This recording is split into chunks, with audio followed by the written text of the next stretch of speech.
Hello, my name is iStrat and this is my walkthrough of the Battle of Raphia on Legendary. In this battle we place the Egyptian forces which fight against the Seleucid Empire. It is 217 BC, a century after the death of Alexander the Great. His successors still vie for dominance over the once prosperous empire. Over the past 3 years, the Seleucid king Antiochus III has pushed through Syria. Ptolemy IV has gathered an army of natives in an effort to meet him at Raphia.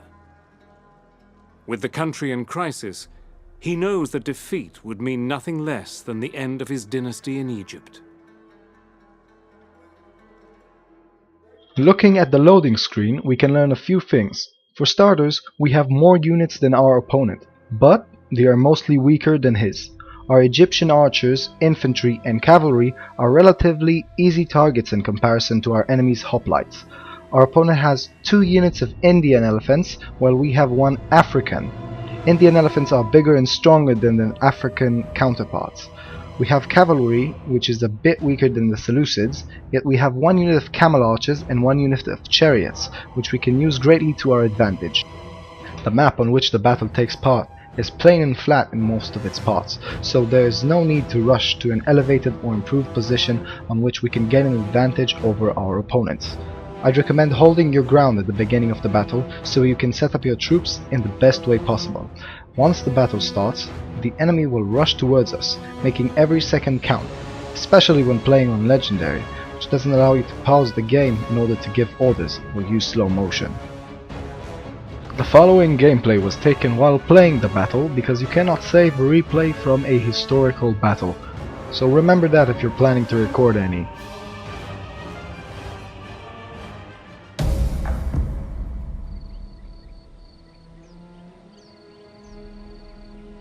Antiochus, conqueror of Syria, and his Seleucid army, now marches on Egypt.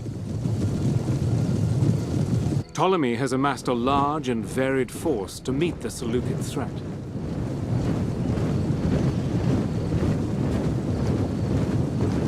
However, Ptolemy's Atlas elephants are panicked by the larger Indian breed commanded by Antiochus.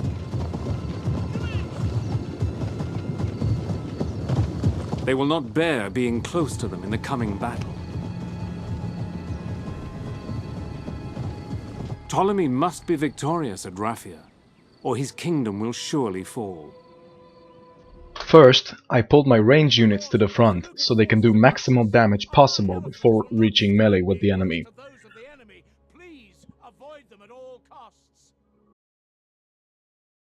Now I'll take my camel archers up to the right flank to use against the unarmored elephants. Pulling the chariots over there as well will help me flank the enemy and take out his ranged units early on. My opponent has 3 cavalry units on my left and 2 on my right, so I'll position myself accordingly. 3 on the left and 2 on the right. Taking my hoplites and putting them in line together with my pikemen will help me create a phalanx line that will help me hold the enemy and inflict maximal casualties against his attacking forces. After doing so, I'll take my second line of infantry and span them on the flanks. That will help me create more options to flank my opponent. Just remember to put them into use when the time is right.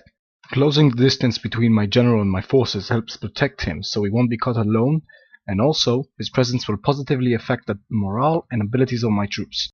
I put my elephants behind my other troops in order to keep some distance between them and the Indian elephants. The Indian elephants can rout the African ones because of the difference in the size between them. The positioning of my chariots and my camels will prove itself very important in the upcoming moments. Around this point is the right time to try and use the camel archers in order to take out the enemy's Indian elephants. I decided to switch my units to fire arrows at this point in order to make sure they do as much damage as they can. The enemy at this point will most likely try to take out the cavalry I put on my flanks, so I find it important to keep a watchful eye over them, and when he charges towards them, I initiate a counter-charge. Ready for orders! Engage! Orders, my lord! I feel my cavalry will be outmatched, so I decide to send another unit to help them. My next target at this point is his elephants. Take aim! shooting his elephants, fire arrows will make sure they will By rout. your command! Yes, Commander! Ready and waiting! My lord! Ready! Sending the pikemen into melee while keeping them in phalanx formation will make the move slower, but they will be more effective in battle. I use them so my archers can retreat. Now I need to take out the elephants on the right flank before they can do damage. Yours to command! At your service! Now that his elephants are distracted, I can move my elephants in such a way they won't be affected by his. Time to put the chariots into use. I use them to strike his ranged units, which will in turn lower the casualties my forces will have. I left a few of my melee units on the left flank unoccupied, so I'll make them useful by sending them to back up my forces. Egyptian warriors! At your service! My general's unit can be quite fearsome in melee, so I should put him into use in low risk spots, just to make sure he doesn't get involved too badly in the fighting. Losing the general here will result in breaking my troops' morale, and then game over for me. When playing on this difficulty, it's very important to react quickly to everything that goes on. The reason for that is that the computer reacts immediately to any action that you perform. It's important, in my opinion, to micromanage your key units, such as the chariots and camel archers in this battle. They can make all the difference when used correctly. Ready, men! Find them down! Be hungry for blood and Try and make sure you know what each and every one of your units is doing, and that they are being effective as they can. Passing quickly over the battlefield back and forth in a situation like this might prove useful because of all the different fights that are going on. Try and keep the enemy's key units occupied with low priority targets, which means your expendable units. While doing so, prepare a way to render these key units useless. Keep your awareness to the max. You lack a minimap in legendary battles, and you cannot command your troops in slow motion or while pausing the game.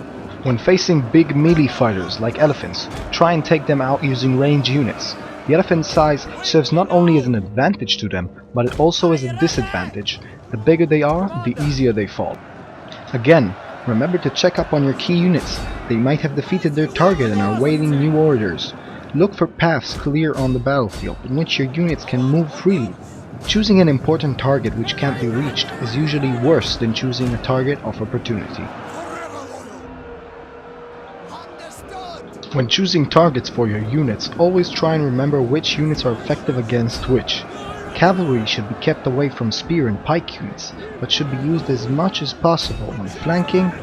I would target ranged units first, then strike in the rear of enemy melee units. Chariots are only effective while on the move, so keep monitoring their activity. Try and be aware of your general's location and if he is at risk. At this moment in the battle, I find my general in melee, but he can still handle himself, so I don't pull him out. Use his abilities to boost the performance of your troops as often as you can.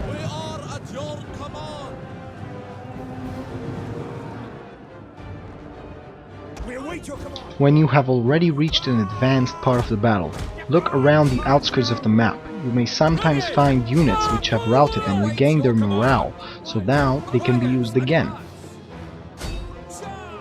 at your service! Have you come on? My lord! Murders for Egypt! Orders!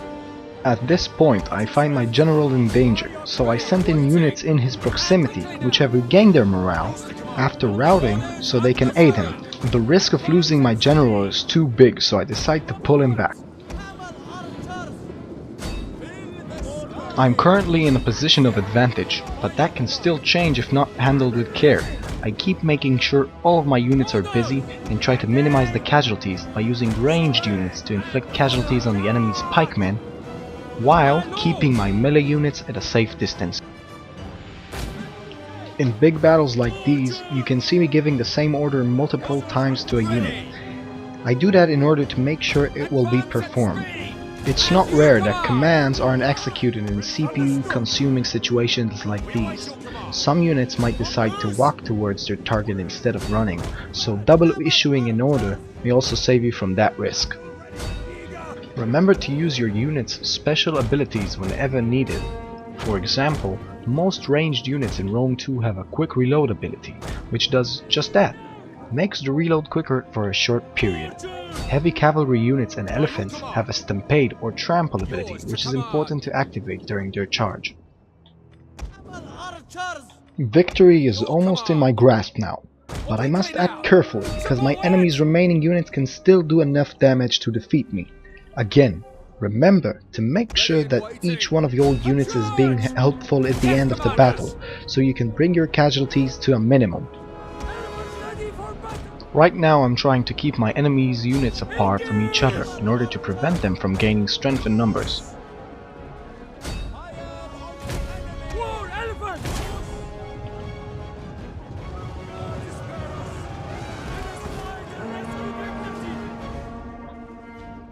Commander, you have done it! Antiochus and his army have been destroyed. There can be no doubt as to who is the true successor to Alexander the Great. Egypt is victorious. Let's take a look at the battle results screen. Our result is a Pyrrhic victory, meaning we have won by a single sword's blow. My Egyptian units were much worse than my opponent's units, as you can see by the small amount of kills they have achieved. I have successfully compensated for that with the use of my key units, such as my chariots, who scored close to 400 kills, and my citizen cavalry, which scored close to 350 kills. In my opinion, one of the reasons I won this battle was because of my sacrifice of units in order to keep my enemy's key units occupied, resulting in just a bit more than 210 kills for my enemy's elephants.